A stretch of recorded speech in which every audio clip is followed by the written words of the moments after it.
Bab 728. Gilang sangat terkejut. Wajahnya tampak ketakutan saat mendengar pemikiran Raja Ararya. Dia sama sekali tidak menyangka Biantara berani berbuat seperti ini. "Panggil Biantara kemari," perintah Raja Ararya dengan marah. Setelah itu, Raja Ararya membalut lukanya dan menunggu dengan tenang. Dwi Pangga memegang pedang sambil berdiri di belakang Raja Ararya tanpa bersuara. Dia memejamkan matanya untuk beristirahat sejenak. Sementara itu, Biantara tampak bingung. Dia heran mengapa Raja Ararya mencarinya selarut ini. Namun, begitu mendengar alasannya, dia seketika tertegun. Ada yang berusaha membunuh Raja Ararya. Orang itu berani sekali. Biantara bergegas membawa orangnya menuju kediaman Raja Ararya. Begitu masuk, dia langsung bertanya dengan gugup, "Yang mulia, apa Anda baik-baik saja?" Raja Ararya menatap Biantara sekilas. Dia tidak langsung memarahinya, melainkan menjawab, "Nggak apa-apa, hanya luka luar. Kalau bukan karena Dwi Pangga, aku mungkin sudah mati." Dwi Pangga adalah pengawal pribadi Raja Ararya. Kekuatan tempurnya berada di peringkat 3 di seluruh istana. Dia juga adalah salah satu dukungan terbesar Raja Ararya. Biantara sangat kaget saat melihat pendekar berbaju putih yang berdiri di belakang Raja Ararya. Dia melihat beberapa orang berbaju hitam ini, lalu mengernyit dan segera menyelidikinya. Mereka sangat asing. Apa mungkin mereka adalah pasukan yang diam-diam dibentuk? Tapi bukankah mereka terlalu bodoh dengan datang membunuh Yang Mulia? Biantara mengernyit sambil menganalisis. Namun, saat ini Gilang mendengus dingin dan berkata, "Tuan Biantara, coba kamu lihat benda ini." Gilang menyerahkan 7 lencana pasukan bayangan yang diambil dari 7 orang itu, lalu menambahkan, "Ini aku temukan saat menggeledah mereka." Begitu lencana ini dikeluarkan, Biantara sontak tercengang. Pasukan bayangan. Jangan-jangan dalangnya adalah Raja Kresna. Biantara langsung berbicara, lalu segera menggeleng dan melanjutkan, "Raja Kresna selama ini nggak berseteru dengan siapapun. Dia nggak mungkin meminta pasukan untuk melakukan pembunuhan. Lagi pula, perbuatan ini benar-benar bodoh. Yang Mulia, menurut saya ini pasti perbuatan orang lain." Timpal Biantara. Ucapan ini membuat Raja Ararya tertawa sejenak, lalu bertanya, "Kalau begitu, menurutmu siapa dalang di balik peristiwa ini?" Biantara menarik napas dalam-dalam sambil berpikir, tetapi dia akhirnya menggeleng. Ini sangat sulit ditebak. Apa mungkin Ibu Suri atau Raja Byakta? Hanya mereka berdua yang bisa dicurigai karena mereka yang memiliki alasan untuk membunuh Yang Mulia. Tapi, Ibu Suri sangat cerdas. Tindakan seperti ini sepertinya tidak mencerminkan dirinya. Kalau begitu, ini pasti ulah Raja Byakta. Biantara menganalisis dengan serius, tetapi dia tidak menyadari bahwa ucapannya sama sekali tidak didengar oleh Raja Ararya. Raja Ararya berteriak marah, "Biantara, perhatikan dengan baik, mereka ada 7 orang. Ada 7. Setelah mendengar ini, Biantara sontak tertegun. Dia melihat lagi untuk menghitung. Jumlahnya benar ada 7 orang. 7. Jumlah ini sepertinya. Raut wajah Biantara seketika berubah drastis. Dia bertanya, 7 orang. Jangan-jangan mereka adalah orang yang diutus untuk membunuh Wira. Ini, bagaimana mungkin? Biantara tampak terkejut. Jika mereka benar-benar 7 orang yang dimaksud, apa mungkin Hangga adalah pengikut Raja Kresna atau Ibu Suri? Meskipun berpikir begitu, Biantara sama sekali tidak berpikir bahwa Raja Ararya akan mencurigai dirinya. Bab 729. Biantara, apakah ada yang ingin kamu katakan? Setelah Raja Ararya mengucapkan hal ini, Dwi Pangga sontak membuka matanya dan menatap Biantara dengan dingin. Biantara baru tersadar kembali, lalu berkata dengan terkejut, "Yang Mulia, apakah Anda sedang mencurigai hamba?" Raja Ararya mendengus dingin. Setelah itu, dia bertanya, "Apakah nggak sepantasnya aku merasa curiga? Aksi pembunuhan Wira dipimpin olehmu. Kamu juga yang memberitahuku tentang ke-7 orang itu, termasuk berita kegagalan dari aksi itu. Sekarang, ke-7 orang itu muncul di kediamanku dan ingin membunuhku. Apa aku nggak seharusnya mencurigaimu?" Kemudian, Raja Ararya mengetuk meja dengan keras hingga membuat Biantara berlutut di lantai saking terkejutnya. "Yang Mulia, ini tidak benar. Hamba tidak memiliki alasan untuk membunuh Anda. Jika hamba ingin membunuh Anda, kenapa hamba memberitahu Anda tentang 7 orang ini? Semua ini pasti ulah Hangga." Jelas Biantara. Meskipun tidak memahami alasan Hangga melakukan hal ini, satu-satunya yang dapat Biantara lakukan adalah berkata demikian. Raja Ararya menanggapi, Hangga. Oke, aku akan segera mengutus orang untuk membawanya kemari. Sebaiknya kalian bisa memberikanku sebuah penjelasan. Setelah itu, dia langsung mengayunkan tangannya. Lebih dari 100 bawahan segera meninggalkan kediaman Raja Ararya dan menuju kediaman Hangga. Di sisi lain, Wira berkata sambil tersenyum, Tuan Hangga, waktunya sudah hampir tiba. Lebih baik kamu bersiap untuk menyambut mereka. Bawahan Raja Ararya sudah datang mencarimu. Bisa bertahan hidup atau enggak, itu sepenuhnya tergantung pada pilihanmu. Tentunya, kamu juga bisa mengatakan bahwa semua ini adalah tindakanku, tapi apakah ada yang bakal percaya? Wira tidak peduli dan hanya menunggu di ruang kerja. Sementara itu, Hangga tidak berkomentar apapun. Dia langsung membuka pintu dengan hati-hati dan keluar dari ruang kerja. Akan tetapi, sebelum pergi Hangga mengambil napas dalam-dalam dan berkata perlahan, kalau aku bisa bertahan hidup dengan mengikuti caramu, itu artinya nyawaku berada di tanganmu sekarang. Tuan Wira, aku berharap kamu bisa melindungi diriku dan keluargaku dari kesulitan ini. Wira sontak berkata sambil tersenyum, jangan khawatir, Tuan Hangga. Setelah insiden ini, posisi Biantara mungkin akan menjadi milikmu. Dengan cara ini, yang akan menantikanmu hanyalah kehormatan dan kekayaan. Bagaimanapun, kamu berpihak pada Ibu Suri. Kamu pasti mengerti maksudku, kan? Wira kembali tersenyum. Saat mendengar kata-kata itu, Hangga pun mengangguk sebelum pergi. Tidak lama kemudian, kediaman Hangga didatangi oleh sekelompok orang yang langsung membawanya pergi. Sementara itu, Wira memanfaatkan kegelapan malam untuk menyelinap pergi dan muncul kembali di penginapannya. Di penginapan, Raja Kresna telah lama menunggunya. Begitu melihat Wira, dia langsung berkata sambil tersenyum, malam ini, pertunjukan besar akan segera dimulai. Siapkan makanan dan minuman, kita bisa menunggu sambil makan, ucap Wira seraya tersenyum dengan ekspresi penuh percaya diri. Pada saat ini, Hangga telah dibawa ke kediaman Raja Ararya dan ditahan di ruang kerja. Melihat Biantara yang berlutut di sana, dia sontak menarik napas dalam-dalam. Hangga tahu bahwa tindakannya ini sangat bersalah terhadap Biantara, tetapi, dia tidak mempunyai pilihan lain. Apalagi, jika Hangga tidak bersedia, nyawanya sudah pasti akan melayang. Baik Raja Ararya maupun Raja Kresna, mereka memiliki kekuatan yang lebih dari cukup untuk membunuhnya dengan mudah. Begitu Hangga tiba di sana, dia langsung berlutut seraya menyapa dengan penuh hormat, Yang Mulia. Raja Ararya memukul meja dengan keras dan menghardik, Hangga, nyalimu besar sekali. Beraninya kamu mencoba untuk membunuhku. Setelah mendengar kata-kata ini, Hangga pun berpura-pura terkejut dan segera bertanya, Yang Mulia, kenapa Anda mengatakan hal seperti itu? Raja Ararya mendengus dingin seraya bertanya, kenapa 7 orang yang diutus olehmu untuk membunuh Wira bisa muncul di kediamanku? Apa kamu berani mengatakan bahwa ini bukan karena kamu ingin merenggut nyawaku? Saat mendengar pertanyaan ini, Hangga berpura-pura tercengang dan berakting dengan sangat baik. Dia berkata, Yang Mulia, hamba difitnah. Ketujuh orang itu sama sekali tidak mendengarkan perintah hamba, mereka adalah bawahan dari Tuan Biantara. Begitu kata-kata itu terucap, Biantara sontak tercengang. Bab 730. Biantara tidak menyangka bahwa Hangga akan mencoba menyalahkan dirinya. Dasar bajingan. Hangga, beraninya kamu menuduhku. Maki Biantara yang sangat emosi. Tindakan mencoba membunuh Raja Ararya bukanlah perkara kecil. Hangga segera menjelaskan, Tuan Biantara, aku sama sekali nggak menuduhmu. Ketujuh orang itu memang bawahanmu.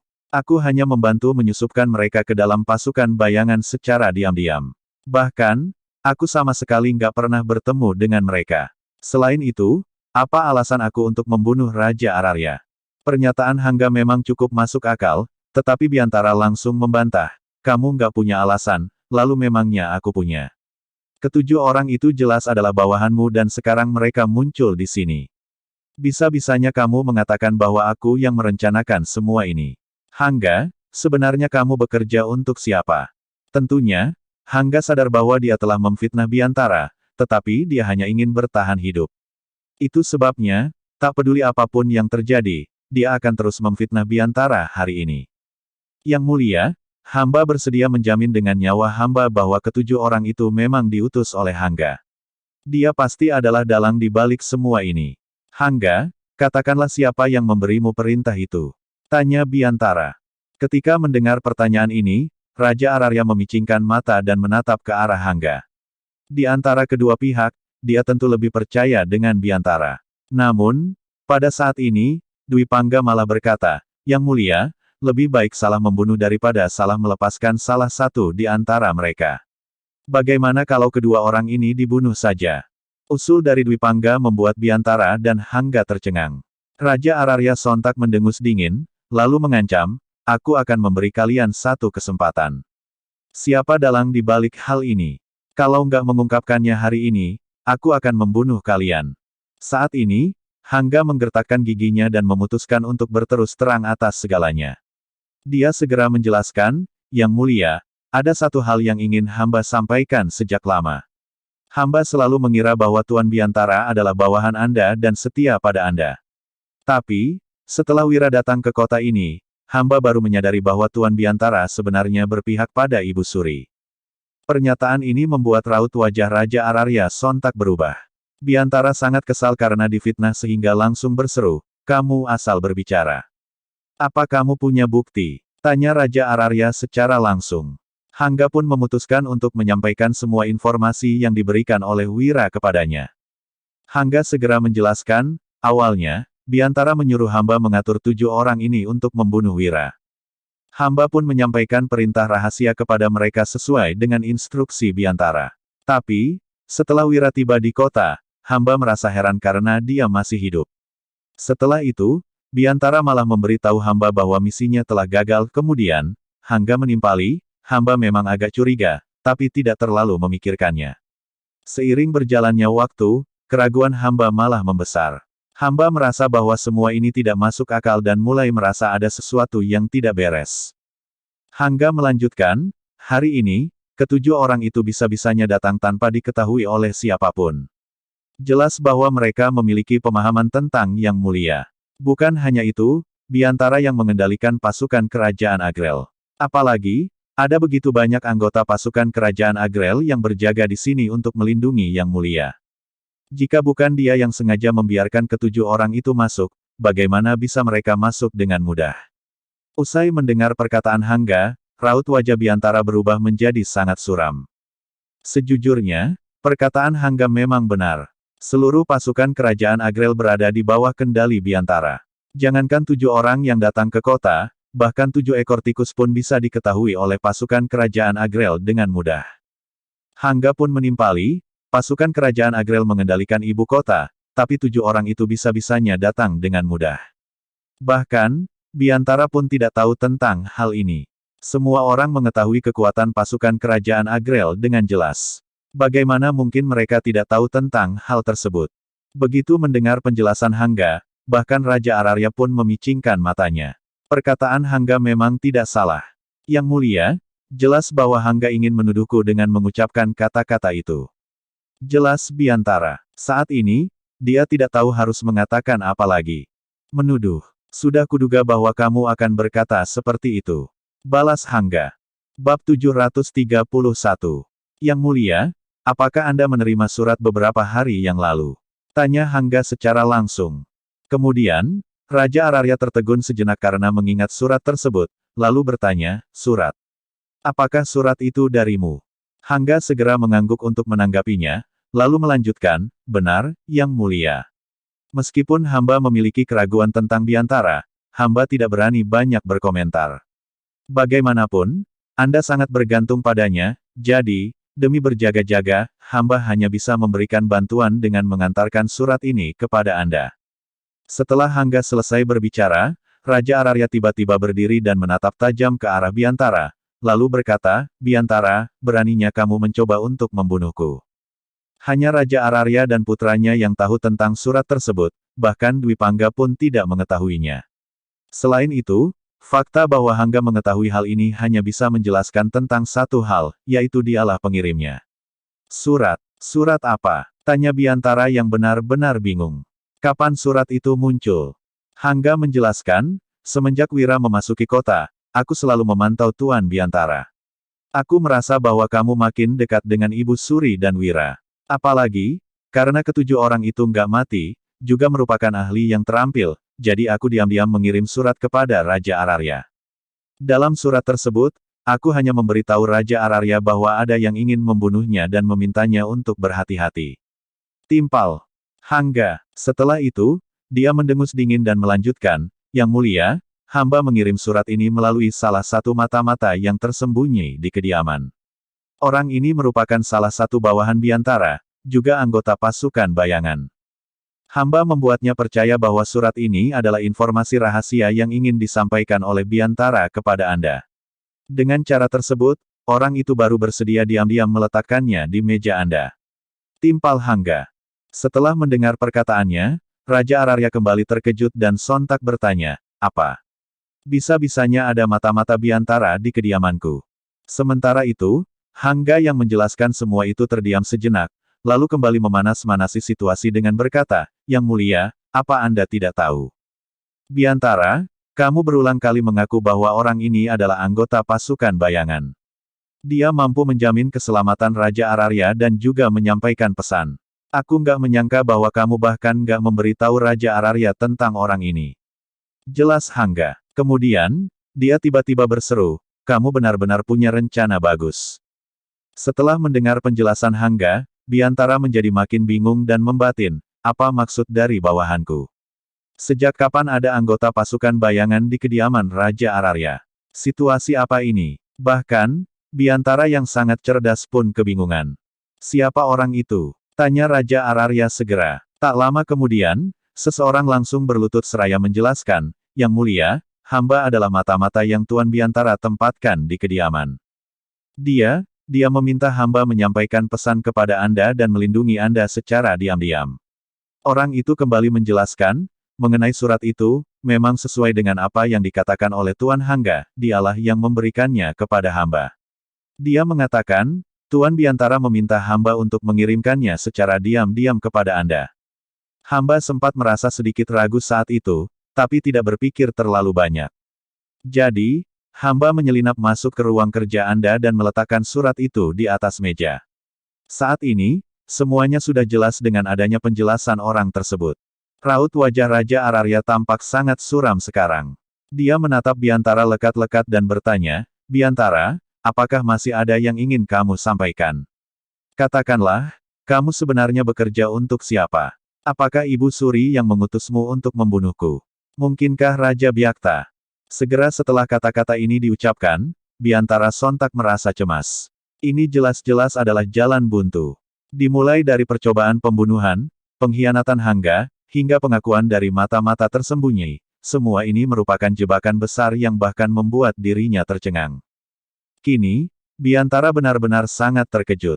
Tak lama kemudian, matanya sontak berbinar-binar. Dia segera memahami apa yang sedang terjadi sehingga berkata, Yang Mulia, hamba ingin menyampaikan sesuatu. Bab 732. Pada saat itu, Biantara mulai memahami semuanya. Ini adalah sebuah perangkap untuk membunuhnya. Sementara itu, dalang di balik semua ini adalah Wira. Raja Ararya sebenarnya tidak ingin mendengarkan penjelasan Biantara. Kini, dia hanya ingin segera membunuh pengkhianat itu. Namun, mengingat bahwa Biantara telah cukup lama bekerja untuknya dan malah tiba-tiba berkhianat, Raja Ararya masih merasa ragu di dalam hatinya. Itu sebabnya, setelah merenung sejenak, dia pun berkata, Biantara, aku akan memberimu kesempatan terakhir. Katakanlah. Ketika mendengar kata-kata Raja Ararya, Biantara sontak mengambil napas dalam-dalam dan menjernihkan pikirannya. Setelah itu, dia mulai menjelaskan, Yang Mulia, hamba tidak akan mengungkit tentang kesetiaan hamba selama bertahun-tahun. Mari kita fokus pada insiden ini. Biantara menegaskan, hamba yakin bahwa insiden ini pasti adalah rencana Wira. Yang Mulia, hamba bersumpah mati bahwa ketujuh orang itu bukanlah bawahan hamba. Yang perlu diperhatikan dari masalah ini adalah tidak ada yang tahu tentang identitas ketujuh orang tersebut. Itu sebabnya, meski mengatakan bahwa mereka adalah bawahan hamba, bawahan Hangga, ataupun bawahan Wira, semua itu memang memungkinkan. Jelas Biantara. Mari kita membahas tentang hamba lebih dulu. Yang Mulia, Terlepas dari hamba yang tidak memiliki alasan untuk membunuh Anda, kalaupun hamba benar-benar berpihak pada Ibu Suri, hamba tahu jelas bahwa metode seperti ini tidak akan bisa membunuh Anda. Timpal Biantara. Kemudian, Biantara melanjutkan, hamba tahu bahwa Dwi Pangga berada di sisi Anda. Dia adalah seorang ahli yang menduduki peringkat 3 teratas di Kerajaan Agrel. Bahkan, dia sendiri saja sudah mampu melawan ratusan orang. Sementara itu, bukannya terlalu gegabah dengan hanya mengutus 7 orang untuk membunuh Anda. Kalau hamba benar-benar dalang di balik semua ini, hamba pasti tidak akan menggunakan cara seperti ini. Hamba akan mencoba cara yang lebih halus, seperti meracuni Anda dan sebagainya. Bukannya itu akan lebih mudah? Jelas Biantara. Setelah Biantara menyampaikan pendapatnya, Raja Araria pun merenung. Sejujurnya, perkataan Biantara cukup masuk akal. Dia adalah orang yang cerdas dan memiliki banyak kesempatan untuk membunuh Raja Araria, tetapi tidak pernah melakukannya. Lantas, kenapa dia harus menggunakan metode yang begitu gegabah? Apa yang Biantara katakan memang benar. Bawahannya itu kembali menimpali, kemudian, bagaimana kalau peristiwa ini direncanakan oleh Wira? Dia menggunakan 7 orang ini untuk menciptakan konflik antara hamba dan Yang Mulia. Setelah itu, dengan menyogok Hangga, bekerja sama dengan Ibu Suri, dan mendapatkan dukungan Raja Kresna. Semua ini mungkin bisa berhasil. Biantara melanjutkan, Hangga, aku tahu apa yang dikatakan oleh Wira padamu. Dia pasti menjanjikan bahwa posisiku ini akan menjadi milikmu kalau kamu berhasil menyingkirkanku. Kalau nggak melakukannya, kamu akan dibunuh. Kalaupun Raja Araria nggak membunuhmu, Raja Kresna juga akan melakukannya. Kemudian, Biantara mengutarakan dugaannya, selain itu, mata-mata yang kamu sebut sebagai mata-mataku, sebenarnya adalah mata-mata yang ditinggalkan oleh Raja Kresna demi menyukseskan operasi ini, kan? Setelah itu, Biantara mengalihkan pandangannya ke arah Raja Araria dan bertanya, Yang Mulia, coba Anda pikirkan. Kalau hamba mati, ini akan melemahkan kekuatan Anda secara signifikan. Siapa yang akan mendapat manfaat dari situasi ini? Usai mengatakan hal ini, Biantara tidak berkata apapun lagi. Namun, raut wajah dari Raja Araria yang mendengarkan penjelasannya sontak berubah drastis. Apa yang dikatakan Biantara, cukup memungkinkan. Rencana semacam ini memang agak rumit, tetapi bukannya tidak bisa dilakukan.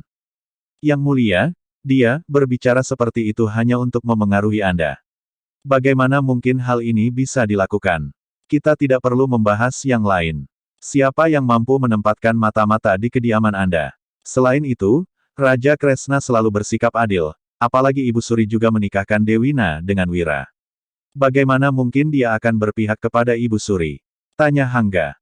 Segera setelah itu, Hangga kembali berkata, Yang Mulia, karena sudah seperti ini, perkataan Tuan Dwi Pangga memang benar. Lebih baik salah membunuh daripada salah melepaskan salah satu di antara kami. Anda sebaiknya membunuh kami berdua saja. Hangga sangat panik dalam hatinya.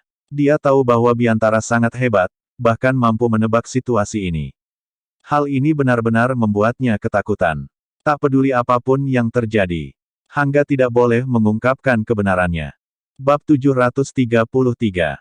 Hari ini, Hangga telah melintasi ambang maut. Kadangkala, seseorang harus hancur terlebih dahulu untuk bangkit kembali. Dalam situasi ini, dia hanya dapat mengambil risiko dengan nyawanya. Semuanya sudah terlambat. Kemungkinan hanya ada 2 akhir dalam situasi ini, entah Biantara yang kehilangan nyawa atau dirinya yang dijemput ajal. Yang Mulia, hamba telah mengikuti Anda selama bertahun-tahun. Hamba tidak mempunyai penyesalan apapun.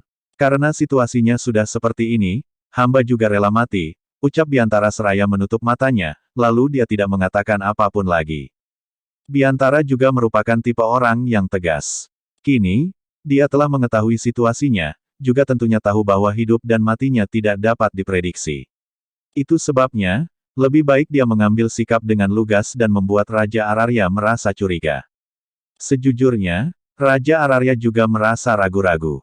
Keraguan tersebut membuatnya merasa terjebak dan kebingungan. Sementara itu, di sisi lain, Raja Kresna tengah duduk di depan Wira. Dia berkata sambil tersenyum, Wira, setelah hari ini berlalu, segala sesuatu akan menjadi jauh lebih mudah karena Biantara sudah tiada. Raja Kresna sama sekali tidak menyangka bahwa Wira memiliki begitu banyak trik licik. Serangkaian tindakan dalam trik ini bahkan membuat orang cerdik seperti dia tercengang. Namun, setelah mendengar perkataan Raja Kresna, Wira malah menggelengkan kepalanya sembari berkata, malam ini. Sepertinya Biantara nggak akan mati. Saat Wira mengucapkan kata-kata tersebut, Raja Kresna tiba-tiba terdiam. Apa, sudah seperti ini pun, dia masih belum dibunuh? Tanya Raja Kresna yang terkejut dan kebingungan. Raja Ararya adalah orang yang kejam. Setelah Biantara berani melakukan ini terhadapnya, bisa-bisanya Raja Ararya masih tidak membunuhnya. Ini tidak masuk akal. Kenapa bisa? Aku nggak mengerti. Tanya Raja Kresna secara langsung. Sementara itu, Wira malah menuangkan secangkir teh untuknya, lalu menjelaskan sambil tersenyum, jika itu adalah orang lain, mungkin Raja Ararya akan langsung membunuhnya dengan emosi. Tapi, siapa Biantara? Dia adalah tangan kanan Raja Ararya dan memiliki kekuatan yang cukup besar untuk menggerakkan pasukan kerajaan Agrel seperti pasukan pribadinya. Dia nggak akan memperlakukan Biantara dengan semena-mena. Kalau orang itu benar-benar ingin membunuhnya, Raja Ararya pasti akan membunuhnya tanpa ampun, timpal Wira. Segera setelah itu, Wira melanjutkan, tapi, apa yang telah kita lakukan meninggalkan jejak yang cukup terlihat. Selain itu, kalau Biantara mati, yang paling diuntungkan adalah Ibu Suri. Sejak awal, pasukan kerajaan Agrel adalah satu kesatuan yang dikuasai oleh Raja Ararya, sementara Biantara bagaikan pelindungnya. Sekarang, kalau pelindung ini benar-benar runtuh, baik Ibu Suri maupun para raja lainnya pasti akan mengambil kesempatan untuk memetik keuntungan. Ketika hal ini terjadi, kekuatan Raja Ararya pasti akan tergerus secara signifikan. Tentu saja dia memahami hal ini, ucap Wira. Usai Wira berkata demikian, Raja Kresna tidak membantahnya. Sebaliknya, dia malah berkata, tapi, kalau Biantara memiliki niat memberontak, apakah Raja Ararya masih akan begitu mempercayainya? Kalaupun nggak ingin membunuhnya, apakah Raja Ararya masih akan membiarkannya tetap berada di sampingnya? Wira menggelengkan kepala dan melanjutkan, pada akhirnya, semuanya bergantung pada Biantara. Dia adalah sosok yang sangat cerdas dalam kerajaan Agrel. Untung saja, garis keturunannya nggak memenuhi syarat. Kalau dia menjadi seorang raja, pasti akan sulit bagi kita untuk menghadapinya. Dia pasti mampu meyakinkan Raja Ararya untuk nggak membunuhnya, lalu membuat Raja Ararya mulai mencurigaimu dan Ibu Suri. Hanya dengan cara ini, dia baru bisa tetap hidup. Apalagi, apa yang dia katakan juga benar. Raja Ararya mungkin nggak akan langsung percaya, tapi, dia pasti akan mempertimbangkan situasi ini dengan hati-hati. Begitu Wira menyelesaikan perkataannya, Raja Kresna sontak menghela napas dan berkata, Biantara memang luar biasa, bahkan Ibu Suri pun nggak tahu alasan dia memutuskan untuk setia kepada Raja Ararya. Kalau dia berpihak pada Ibu Suri, situasi dalam kerajaan Agrel pasti akan jauh lebih stabil. Raja Ararya tentu mengetahui kemampuan Biantara. Dia adalah seorang jenderal hebat yang benar-benar mampu memerintah negara. Biantara adalah sosok yang cerdas, berbakat, dan licik. Tidak banyak orang di kerajaan Agrel yang memiliki karakter seperti dia. Pada saat ini, Raja Kresna akhirnya tidak bisa menahan diri untuk bertanya, karena nggak bisa menyingkirkan Biantara, bukannya semua yang telah kita lakukan menjadi sia-sia.